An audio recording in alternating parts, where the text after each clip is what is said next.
Hello, good morning everyone. అందరూ బాగున్నారని అనుకుంటున్నాను. జూలై నెలను ముగించుకున్నాం, ఆగస్టు నెలలోనికి వచ్చేసాం. ఒక చిన్న విషయాన్ని చెప్పి ముందుకు వెళ్తాను.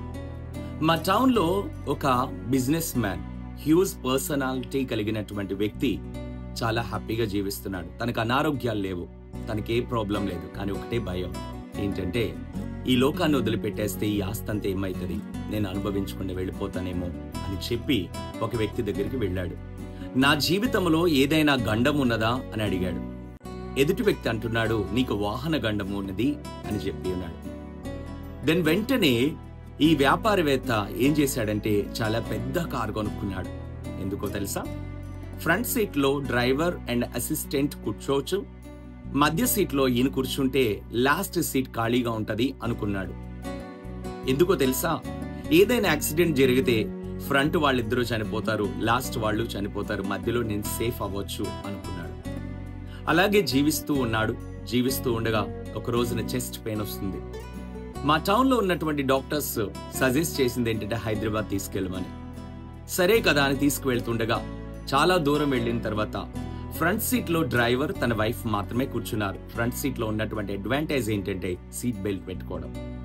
వాళ్ళిద్దరూ సీట్ బెల్ట్ పెట్టుకున్నారు, మధ్యలో మాత్రం ఇతను పడుకునున్నాడు. లాస్ట్ లో ఖాళీగా ఉంది. ఈ టైంలో వెళ్తుండగా ఒక కల్వర్ట్ వచ్చింది. కల్వర్ట్ని డాష్ చేసి వెంటనే కారు పడిపోతుంది. పడిపోతున్న టైంలో సీట్ బెల్ట్స్ పెట్టుకున్నటువంటి తన డ్రైవర్, తన వైఫ్ సేఫ్ అయిపోయారు. మధ్యలో ఉన్నటువంటి పడుకున్నటువంటి వ్యక్తి ఫ్రంట్ గ్లాస్ ని పగలగొట్టుకుని కింద పడిపోయి చనిపోయాడు. చూసారా? మనం రకరకాల ఆలోచనలు పెట్టుకుంటాం. ఇర్మియా గ్రంథము 23వ అధ్యాయము 24వ వచనములో ఒక మాట రాయబడి ఉన్నది. నాకు కనబడకుండా రహస్యములో దాగగలిగిన వాడెవడైనా ఉన్నాడా అని నేను ప్రకటిస్తున్నటువంటి దేవుడు తెలియజేస్తున్నాడు. The book of Jeremiah chapter 23 verse 24. This verse is a part of a larger passage in Jeremiah where God is addressing the false prophets who were leading the people astray with their lies. God's omnipresence and omniscience serve as a reminder that he sees and knows the truth. ఈ రోజున ఒకటి గమనించాలి, దేవుడు అనేటటువంటి ఆయనకి అన్నీ తెలుసు. నువ్వే విధంగా జీవిస్తున్నావు, ఆయనను దాటుకుని మనము దాగగలిగినటువంటి ప్రదేశం ఉందంటారా? ఒకసారి ఆలోచించండి. ప్రతి ఒక్కరి జీవితంలో కూడా రకరకాల ప్రాబ్లమ్స్ ఫేస్ చేస్తూనే ఉన్నారు. మనిషి లోకములో జీవించినంత కాలము ఫైనాన్షియల్ ప్రాబ్లం ఫేస్ చేస్తాడు, ఫిజికల్ ప్రాబ్లం ఫేస్ చేస్తూ ఉంటాడు, మెంటల్ ప్రాబ్లం ఫేస్ చేస్తూ ఉంటాడు. ఇలాంటి టైంలో ఎక్కడికైనా పారిపోదాం అని చెప్పి చాలా దూరం వెళ్ళిపోతా ఉంటారు. కొంతమంది అయితే ఈ యాత్రే బాలేదు అని చెప్పి సూసైడ్ కూడా చేసుకుంటూ ఉంటారు.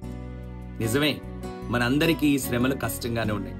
కానీ దేవుడి యొక్క కనుసన్నలలోంచి దాగుకునే కెపాసిటీ మనకు లేదు. నువ్వెంత దూరం ప్రయాణమైనా అక్కడ ఉంటారు. ఎవరు ఏ విధంగా ఉన్నా ప్రతి మానవుడు ఏం చేస్తా ఉంటాడంటే, 4 గోడల మధ్య జరుగుచున్నటువంటి ప్రతి తతాంగము ఎవరికీ తెలియదు అనుకుంటాడు. కానీ దేవుడు చూస్తున్నాడు. భర్తలు చేస్తున్నటువంటి దారుణాలను భార్యలు చూడకపోవచ్చు, కానీ దేవుడు చూస్తున్నాడు. భార్యలు చేస్తున్నటువంటి విపరీత ధోరణి భర్తలు చూడకపోవచ్చు, కానీ దేవుడు చూస్తున్నాడు. పిల్లలు చేస్తున్నటువంటి రకరకాల విచ్చలవిడితనమైనటువంటి పరిస్థితులను కూడా ఎవరు చూస్తున్నారు? తల్లిదండ్రులు చూడట్లేదు, స్నేహితులు చూడట్లేదు, కానీ దేవుడు చూస్తున్నాడు. ఆయనకు కనపడకుండా రహస్య స్థలములలో దాగుకొనగలిగినటువంటి వారెవరు? ఎవరూ లేరు. ఈ రోజున నువ్వు దేవునికి భయపడకుండా నీ ఇష్టానుసారమైన జీవితం జీవిస్తూ ఉంటే కనుక ఖచ్చితంగా ఒక రోజున నువ్వు జవాబు చెప్పాలి. సంవత్సర కాలమంతా చదివినటువంటి వారు ఫైనల్ ఎగ్జామ్స్ లో కరెక్ట్ గా చదివి రాస్తేనే పాస్ అవుతారు. అలాగే మనం జీవించిన జీవిత కాలమంతా ఇదొక పరీక్ష. ఒక రోజున ఈ పరీక్ష ముగించబడుతుంది. మన జీవితాలన్నీ దేవుడి చేతిలో ఉన్నాయి. మనం నమ్ముకుంటున్నటువంటి దేవుడు ఎంత మాత్రం విడిచిపెట్టడు. నేను ప్రకటిస్తున్నటువంటి ఆయనైతే శ్రేష్టమైనటువంటి కార్యాలు జరిగించేటటువంటి ఆయన. నీ జీవితంలో చేసినటువంటి తప్పును ఒప్పుకొని ఆయన దగ్గర నిలబడితే ఆయన ఖచ్చితంగా నీ ప్రక్కన నడుస్తారనేది నేను ప్రకటించేటటువంటి సందేశం. గడిచిన రోజులను చూసుకుని బాధపడినంత మాత్రాన లాభం లేదు. రానున్న దినాలు అద్భుతంగా ఉంటాయని ఎవరో చెప్పినంత మాత్రాన లాభం లేదు. ఈ రోజే ముఖ్యం. కాబట్టి జాగ్రత్తగా ఉండి ముందుకు వెళ్ళాలని కోరుతున్నాను. Have a blessed day. Keep smiling. Thank you.